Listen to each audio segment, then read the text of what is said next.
the peso is not weak because the peso is weak. The peso is weak because the dollar is strong. The dollar is strong for two reasons. Kapag may crisis po sa ating bansa, kapag may crisis po sa ating mundo, the impression that investors, consumers, and shareholders get is that the dollar is the safest currency to get. Okay. Against all other currencies. So, ang nangyayari ay lahat ng mga tao kapag may crisis, bumibili ng dollar. Ilan? Ano yan? Meron kayong Mountain Juice?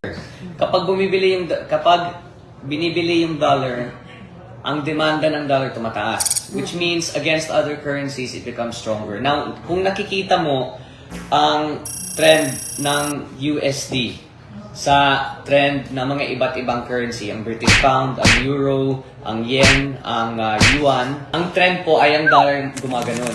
Lahat ng ibang currency, lalo na sa ASEAN, lalo na sa Europa, lalo na sa UK, ay gumaganon. So there's an inverse relationship. It is not because there is anything wrong with the peso domestically. It's just internationally, dahil sa lahat nangyayari, dahil sa gera,